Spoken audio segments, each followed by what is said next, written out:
Sud Radio, l'invité politique,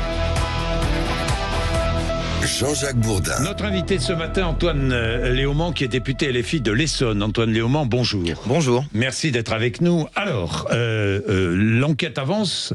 Je vais commencer avec les prisons. Tir à l'arme automatique contre une prison à Toulon. Incendie de véhicules appartenant à des surveillants pénitentiaires et même un hall d'immeuble, début d'incendie. Bon, des voitures taguées. L'enquête avance. L'enquête qui a été confiée d'ailleurs à la division antiterroriste. L'enquête avance. Apparemment, je reste prudent, apparemment, ça vient du narcotrafic et des narcotrafiquants. Est-ce que ces gens-là, ce que je vais qualifier de caïds de la drogue, d'une manière un peu spectaculaire, sont en train de défier l'État ? Déjà, il faudrait savoir si c'est bien eux qui sont à l'origine de ces attaques de prison. Moi, je commence par dire mon soutien au personnel pénitentiaire qui sont à l'intérieur des prisons et qui sont visés par ces attaques d'une certaine manière. Bon. Ensuite, savoir qui c'est, il est assez évident que cela pourrait être des personnes liées au narcotrafic, et notamment parce qu'il y a un certain nombre de méthodes qui peuvent être associées à des méthodes de pression, des méthodes d'intimidation, qui peuvent être celles des narcotrafiquants. Ensuite, la question, c'est comment on lutte effectivement contre le narcotrafic. Et moi, je trouve que sur ce sujet, qu'il s'agisse de monsieur Darmanin ou de monsieur Retailleau, il y a une forme d'inefficacité dans la lutte contre le narcotrafic. Pourquoi ? Mais les mesures n'ont pas encore été prises. Oui, mais d'accord, mais ça fait quand même des années qu'ils sont censés lutter l'un et l'autre contre le narcotrafic. Je trouve qu'ils sont inefficaces. Pourquoi ? Parce qu'il y a une tendance qui a eu lieu à concentrer sur ce qu'on appelle le bas du spectre, c'est-à-dire sur les gens qui font le petit deal, qui font le trafic sur les petits points de deal. Mais en réalité, ce qu'il faut faire, si jamais on veut frapper le narcotrafic, c'est frapper ce qu'on appelle le haut du spectre, c'est-à-dire ce que vous aviez appelé les caïds de la drogue. Et effectivement, c'est là qu'il faut taper. Sauf que sur ce sujet-là, gouvernement après gouvernement, ministre de l'Intérieur après ministre de l'Intérieur, il y a eu une forme de délaissement, en particulier du travail de police judiciaire. Il y a eu une baisse du nombre de policiers dans la police judiciaire.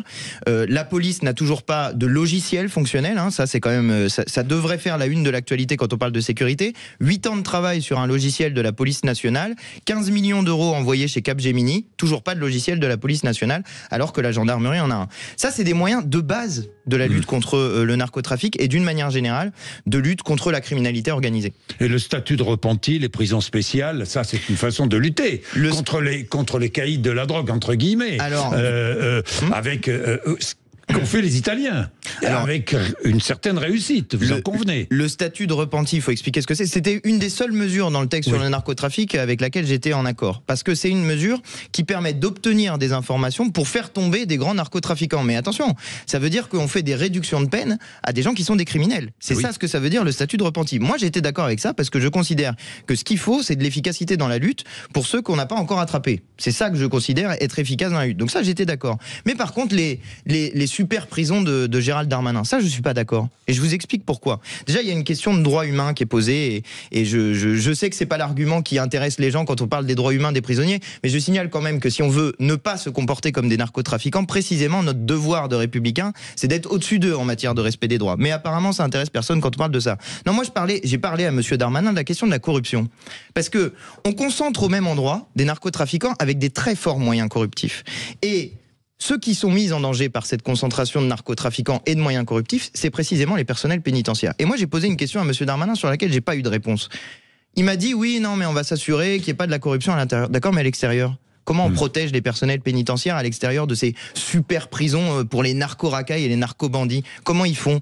Comment ils protègent les gens à l'extérieur de la prison ? Et quand je parle de corruption, je parle à la fois des moyens financiers, mais je parle aussi des moyens de pression. Je parle aussi des menaces. Je parle aussi de tout ce qui va viser les familles des personnels pénitentiaires. Sur ça, aucune réponse. Et je considère que c'est une mauvaise méthode. Bien. Le budget de la France 2026 commence à être travaillé par le gouvernement. François Bayrou n'a rien annoncé mardi, il a simplement dit qu'il annoncerait tout le 14 juillet. Bon, Antoine Léaumont, ça va être super la fête nationale. C'est la réalité, ce que je dis. Ça va mettre une bonne ambiance. Oui, non. Bon, vas-y, ça va mettre une bonne ambiance, quoi. Bon, mais Antoine Léaumont, est-ce que vous allez censurer le gouvernement ? Alors moi, j'ai essayé plusieurs fois. si on veut bien s'en souvenir. À chaque fois que j'ai eu l'occasion, j'ai appuyé sur le bouton pour censurer le gouvernement. Est-ce que là, vous allez déposer une motion de censure? De toute évidence, il y a des raisons de censurer ce gouvernement sur la base de ces annonces. Est-ce que vous allez le faire? On va en discuter. On va en discuter. Mais moi, ce que je souhaite, c'est avant le 14 juillet. Pour bien expliquer comment ça se passe. On a un nombre limité de motions de censure qu'on peut déposer. Si jamais on n'avait pas un nombre limité de motions de censure, on en aurait probablement. Il y avait plein de raisons d'en déposer. Mais on essaye de trouver le moment où on se dit que cette motion de censure a le plus de chances de passer. Évidemment que si il y a des annonces qui sont faites qui vont dans un sens où on respecte pas les Français, parce que c'est ça dont il s'agit, il y a des raisons de voter une motion de censure. Néanmoins, le 14 juillet. Non mais attendez, il y a un risque, c'est que si jamais on fait pas avant le 14 juillet, il y a la question de la session. Exactement. Et la session ordinaire s'arrête le 30 juin. Exactement. Donc si on attend le 14 juillet pour déposer des motions de censure, nous-mêmes on est coincés s'il n'y a pas de session. Donc il y a un sujet qui est posé sur Donc vous allez déposer une motion de censure Moi je souhaite qu'on en dépose une. Je souhaite qu'on s'organise. Je ne sais pas, mais précisément c'est ça que je vais vous dire, Monsieur Bourdin. Avant fin juin. Attendez, il y a des étapes entre temps. Il va être Monsieur Bayrou devant la commission d'enquête sur l'affaire Betaram, qui le 14 mai, il passe devant une commission d'enquête. Il y a que deux issues à cette commission d'enquête. Soit il ment pendant la commission d'enquête, soit il dit la vérité dans cette commission d'enquête, et donc on constate qu'il a menti auparavant. Parce qu'il y a d'ores et déjà. Il n'a pas menti. Si, c'est pas possible. Parce qu'il y a d'ores et déjà. Alors ça veut dire non, mais ça veut dire qu'on va accuser 2 gendarmes et le juge Mirande d'avoir menti. Ça veut dire il y a 3 personnes qui auraient menti, qui se seraient mises d'accord. Il a menti. Mais bien sûr, c'est l'évidence. Mais je veux dire, même sur les seuls propos qu'il a tenus publiquement, il s'est contredit. Donc il a menti. Conséquence, pour moi, il doit y avoir une motion de censure derrière. Après le 14 mai. Mais la question est de savoir sur qui signe cette motion de censure. Est-ce que c'est une motion de censure collective, ou bien est-ce que c'est une motion de censure où nous, on la dépose individuellement? Mais c'est précisément ce que j'essayais de vous dire. Nous, on n'a plus le droit, la France Insoumise tout seul, on n'a plus le droit qu'à une motion de censure. Donc il ne faut pas qu'on se rate. Parce que moi, je ne fais pas des motions de censure pistolet à bouchon. Je fais des motions de censure pour faire tomber le gouvernement. Je ne suis pas là pour jouer. Est-ce que le PS va vous accompagner? Faut leur poser la question. Non mais vous souriez. Non mais il faut leur poser la question à eux, parce que la dernière fois ils voulaient pas censurer parce que je sais pas quoi, François Bayrou était censé faire la retraite à 62 ans et puis que on avait négocié qu'il y avait un conclave sur les retraites. La vérité c'est que Monsieur Bayrou s'est pointé hier ou avant, c'était hier je crois, sa grande conférence de presse sur la vérité, avant-hier, sur la vérité permet d'agir. Lui qui est un menteur, il dit que la vérité permet d'agir, celle-là elle est quand même, j'avoue que je l'avais pas vu venir, et qu'il dit qu'il va falloir travailler plus, qu'on ne travaille pas assez, qu'on est des gros paresseux. Il dit ça aux infirmières qui se tuent à la tâche. Il dit ça aux ouvriers qui se tuent à la tâche, parce que des morts au travail, il y en a un très grand nombre dans notre pays. Il dit ça aux caissières, aux caissiers, aux gens qui travaillent, qui sont éboueurs. Il dit ça à qui exactement, Monsieur Bayrou, que les gens ne travaillent pas assez? Moi, j'aimerais bien avoir la réponse à sa question. Bien, à propos de travail, le 1er mai, les boulangers veulent rester ouverts. Et si les salariés des boulangers veulent travailler ce jour-là et être payés double, on peut les laisser travailler, non? Le 1er mai, moi, c'est un jour qui est un jour sacré pour nous. Donc il faut pas changer la loi. C'est la fête des travailleurs. Déjà, moi, s'il faut supprimer des jours fériés, il y en a un certain nombre d'autres qui sont associés à la question de la religion qu'on pourrait éventuellement modifier. Il y a quand même d'autres jours à modifier. Non, mais moi, je laisse libre. Moi, je propose d'en rajouter. J'ai déposé une proposition. Rajouter des jours fériés. Moi, j'ai déposé une proposition de loi pour faire un jour férié en plus le 18 mars, qui est le point de départ de la Commune de Paris. Et je trouve que c'est une grande date de notre histoire nationale qui n'est pas assez célébrée à mon goût. Faut-il, oui ou non, laisser travailler les salariés qui veulent travailler le 1er mai et être payés double? Moi, je considère qu'il manque des jours sur lesquels l'ensemble du pays a des jours communs. Alors on fait quoi après? On fait le 14 juillet aussi? Non ou pas? Moi, je suis assez défavorable à ça. Parce que il faut qu'il y ait des jours qui soient des jours sanctuarisés dans lesquels il y a un point d'intérêt au fait que on soit tous ensemble et tous réunis autour d'une date. Donc moi, je suis plutôt défavorable à ça. Et par ailleurs, on commence par ça. C'était la même chose sur le travail du dimanche. Mais il faut laisser travailler les gens le dimanche, ils ont envie, etc. Donc, on a commencé par ça, et petit à petit, on a déstructuré des formes de temps de pause qui existaient dans la société et où on se retrouvait en famille, collectivement. Maintenant, c'est plus vrai que les gens peuvent réellement choisir de travailler le dimanche. Au début, c'était ça quand on a dit ouais, on va laisser les gens choisir. Maintenant, il y a une forme d'obligation pour certains de travailler ce jour-là. Et quand on laisse le capitalisme entrer par la petite porte, et ben ensuite il met non seulement le pied, mais il entre dans le bâtiment et il casse tout à l'intérieur. Vous croyez qu'on est vraiment dans le capitalisme là, chez un boulanger? Non, mais franchement. Évidemment, mais vous prenez l'exemple du boulanger. Non, mais je parle pas l'exemple du boulanger. Mais vous prenez l'exemple du boulanger parce que personne n'a envie d'empêcher les boulangers de travailler, certainement pas moi. Ni vous, non, mais bien sûr que non. Vous allez chercher votre pain. Ça fait toujours plaisir à tout le monde d'avoir. Ça fait toujours plaisir à tout le monde d'avoir un petit croissant le matin. Évidemment. Et voilà. Donc c'est prendre cet exemple-là qui fait que ça décale la discussion. Mais la vérité, c'est que c'est qui va se servir de si on change la loi sur ce sujet, qui va s'en servir? C'est pas le petit boulanger, c'est les grandes entreprises qui vont se servir de ça pour avoir mis le pied dans la porte. Mickaël Delafosse, le maire de Montpellier, est en colère contre vous. Pas contre vous personnellement, mais contre LFI. Pourquoi? Parce que son nom a été associé aux nazis responsables de la Shoah. Vous avez vu ça? Non, j'ai pas vu. Alors il dépose plainte. J'ai pas vu, donc je peux pas vous dire. Vous condamnez. Vous condamnez. Non, mais je ne sais pas de quoi il s'agit. J'ai pas la phrase, j'ai pas le point de départ. Moi, alors, je vous donne un autre exemple sur l'activisme de certains militants de LFI. À Carcassonne, des militants LFI accusent socialistes et communistes d'avoir favorisé l'arrivée d'Hitler au pouvoir. Ah, ça, c'est vrai. J'ai vu les affiches, j'ai vu. Socialiste et communiste. Oui, d'avoir favorisé l'arrivée d'Hitler au pouvoir. Alors, faudrait revoir un petit peu ces cours d'histoire. Il y a eu une forme de division de la gauche qui a effectivement eu un impact assez fort, mais où, si vous voulez, c'était dans les années 33 en Allemagne. Mais parce que c'est toujours, mais c'est un grand débat sur la gauche sur qu'est-ce qui favorise l'arrivée de l'extrême droite au pouvoir. Il y en a qui vont vous dire ce qui favorise l'arrivée de l'extrême droite au pouvoir, c'est de se laisser, avoir par les idées de l'extrême droite et d'une certaine manière de céder des petits bouts, et puis à la fin on a tout cédé et on se rend compte qu'en fait on est déjà dans un gouvernement d'extrême droite. Vous savez, quand j'entends Monsieur Retailleau par exemple dire des choses comme vive le sport, abat le voile, et moi je me pose quelques questions sur est-ce que ce gouvernement est de droite, ou bien est-ce qu'il est de droite extrême, ou bien est-ce qu'il est d'extrême droite. Ça me pose question sur pourquoi ça fait réagir personne d'avoir un ministre qui dit ça. Quand on est contre le port du voile, on est forcément d'extrême droite. Je sais pas si on est français et si on défend la laïcité. Normalement,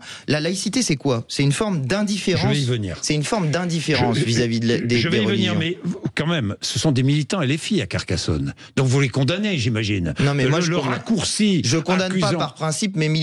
Mais moi, j'aimerais bien savoir exactement ce qu'ils ont dit. Ce que je dis, c'est qu'il y a un débat. Ils ont dit. Ils accusent socialistes et communistes d'avoir favorisé l'arrivée d'Hitler au pouvoir. Je ne sais pas qui a dit ça, je ne sais pas dans quel cadre, je ne sais pas de quoi il parlait. Ce que je dis, c'est qu'il y a un débat sur le sujet entre ceux qui disent c'est en cédant, et en gros, c'est les sociodémocrates qui font arriver l'extrême droite au pouvoir, et ceux qui disent c'est en ne cédant jamais et en étant, insoumis d'une certaine manière, et en ne cédant sur rien, qu'on favorise l'arrivée de l'extrême droite au pouvoir. Moi, mon point de vue sur le sujet, c'est qu'on favorise l'arrivée de l'extrême droite au pouvoir quand on s'habitue au racisme, quand on se laisse avoir par la xénophobie, quand on commence à céder des petites choses à l'extrême droite et qu'on se retrouve avec des chaînes de télé qui, par exemple hier sur CNews, font une émission de télé consacrée à taper sur nos compatriotes qui portent le voile en disant des choses scandaleuses comme le voile est incompatible avec le drapeau tricolore. Bon sang, si on en est là dans notre pays, ça m'inquiète beaucoup. Alors justement, vous, à LFI, les députés, vous voulez proposer une commission d'enquête sur l'islamophobie, c'est bien ça, hein? Alors, quel est l'objectif ?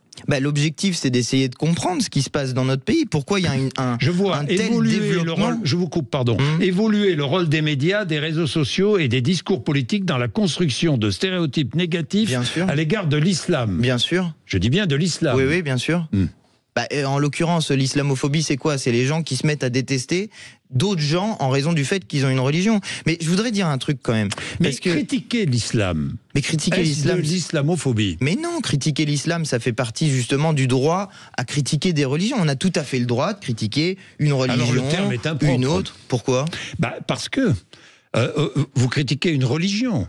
Oui. Vous ne critiquez pas, critiquer une religion, c'est permis Monsieur dans Bourdin, notre République. mais précisément, on a le droit de critiquer. Heureusement. On a le droit de critiquer une religion, on n'a pas le droit de s'en prendre à quelqu'un en raison du fait qu'il a une religion. Normalement, jusqu'à il n'y a pas très longtemps, tout le monde était à peu près d'accord pour cette vision-là de la laïcité. C'est-à-dire critiquer une religion. Oui, d'ailleurs, ça fait partie d'une certaine manière d'une partie de notre histoire. Enfin, moi, je me souviens de quelques textes de Voltaire qui se moquaient de la religion catholique en disant que les catholiques c'était des cannibales. Il disait ça quand même, Voltaire, sur le fait que quand on communie, on est censé manger le corps du Christ, et il est traité de cannibale.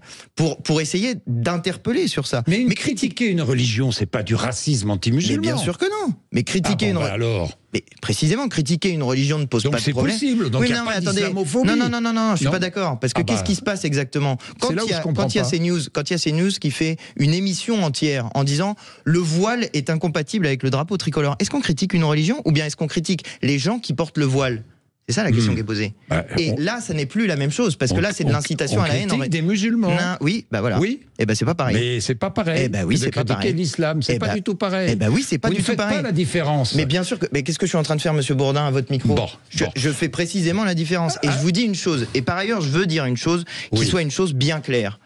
50% de nos compatriotes n'ont aucune religion et en ont par-dessus la tête qu'on passe notre temps à parler de religion. Oui. Le reste, vous en parlez beaucoup. Le reste des... Mais évidemment, il y a des compatriotes qui sont... Non mais attendez, vous en parlez beaucoup de religion. Vous les premiers, vous êtes les premiers. C'est même votre... Monsieur Bourdin, il y a des gens qui sont menacés parce qu'ils sont musulmans, il y a des gens qui sont menacés parce qu'ils sont juifs. Notre devoir de républicains est de défendre les gens qui sont menacés en raison de leur religion. Et moi, je dis à nos compatriotes musulmans et à nos compatriotes juifs qui sont en particulier menacés dans cette période assez sombre de notre histoire. Je leur dis que notre devoir de républicains, c'est d'être tous ensemble, unis, fraternels autour justement de notre devise liberté, égalité, fraternité. Là, on sera tous d'accord. Non, mais c'est bien de le dire aussi. Je vous pose une autre question qui est complémentaire. Est-ce que blasphémer, c'est critiquer l'islam? Non, blasphémer, enfin, le droit au blasphème, c'est la possibilité de critiquer n'importe quelle religion. Est-ce que c'est un délit à vos yeux ou pas? Mais non. Bon. Mais c'est pas un délit. Non, mais je vous posais la question. Mais je comprends pas pourquoi elle se pose. C'est écrit dans. Se pose. Mais c'est écrit dans la loi si c'est un délit ou si c'est pas un délit. Est-ce qu'il y a écrit? Parce que certains religieux remettent en cause. Non, mais moi je suis pas religieux, Monsieur Bourdin. Le droit au blasphème. Monsieur Bourdin. Pas vous. Moi je suis pas religieux. Moi je suis législateur. Non, mais moi je dis que certains remettent en cause le droit au blasphème. Moi je dis qu'il y a des choses qui s'appellent le code civil, le code pénal, la Constitution,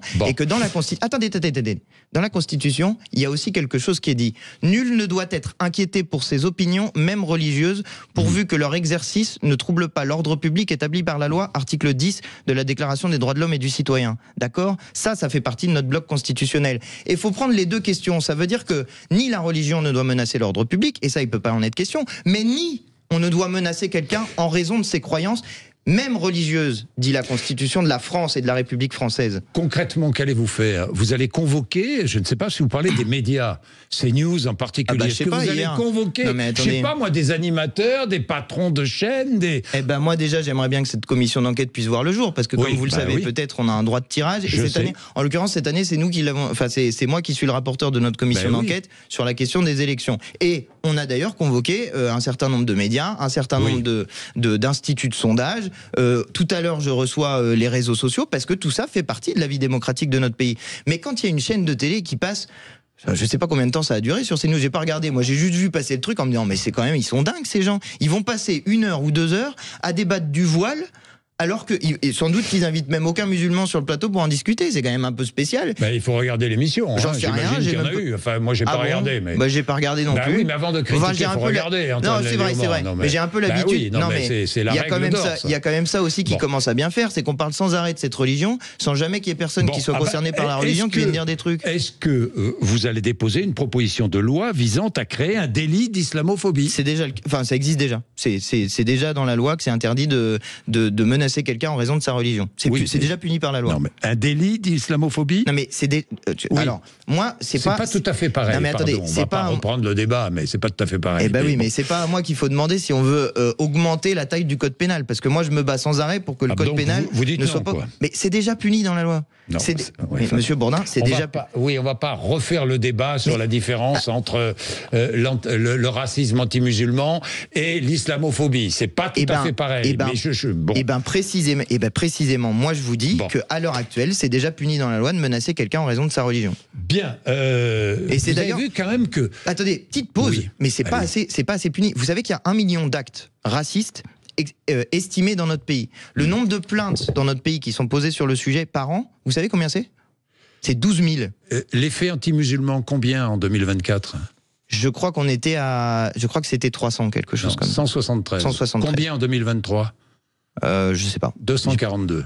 D'accord. Donc moins de faits anti-musulmans en 2024 qu'en 2023. Non. Comment non ? Non, c'est pas forcément ça. Non, mais attendez, monsieur Bourdin. C'est pas forcément, mais ce sont les chiffres. Non, parce que ça, c'est sur la base des plaintes qui sont effectivement déposées.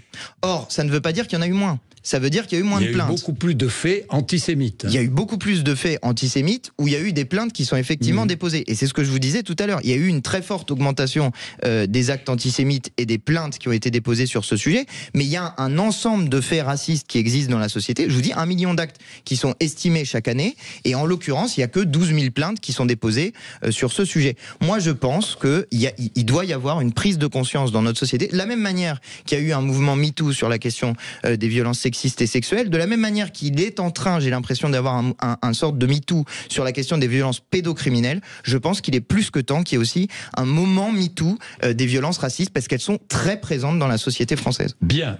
Israël à l'Eurovision, oui ou non ? Moi, je suis pas favorable au fait qu'un État qui participe à une guerre génocidaire soit invité dans des émissions de ce type-là. Même si le chanteur est un rescapé du 7 octobre. Mais c'est la question est toujours posée. C'était la même chose la dernière fois. Mais en fait, il y a 2 questions qui sont posées. Moi, c'était la même question sur les Jeux Olympiques, si vous voulez bien vous en souvenir. Moi, nous, ce qu'on disait, c'est que les athlètes, moi, j'ai rien à dire aux athlètes. Je m'en fiche, moi, des athlètes, de leur nationalité, c'est pas mon sujet. Moi, ce qu'on disait, c'était que représenter un État qui commet des crimes de guerre, qui commet des crimes contre l'humanité, ça c'est compliqué. Et donc ce qui était proposé pour les Jeux Olympiques par exemple, c'était qu'ils aillent sous bannière neutre. Moi je trouve que ça c'est une bonne formule. Sur la question de l'Eurovision, c'est très spécifique parce que le cadre de l'Eurovision il existe depuis longtemps.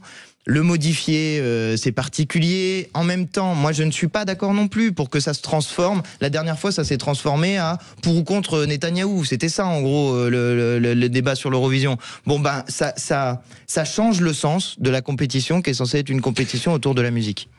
Antoine Léaumont, dernière question, puisqu'on approche de Pâques. Est-ce que vous avez vu que beaucoup de Français se tournent vers les religions, mais pas que la religion musulmane, pas que la religion catholique, vers... Beaucoup. Qu'est-ce que ça vous inspire ? Pourquoi, selon vous ? Je sais pas, peut-être que dans un monde capitaliste où on nous dit qu'on ne travaille pas assez et qu'il faut se tuer à la tâche, que certains voient dans ce monde une forme de perte de sens.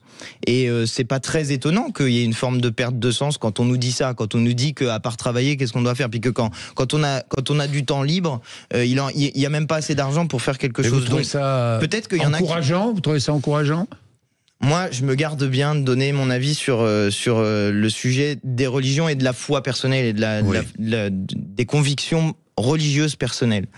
Je ne dirai jamais les miennes, par exemple, publiquement, parce que je considère que quand on est député en particulier, c'est quelque chose qui est très particulier.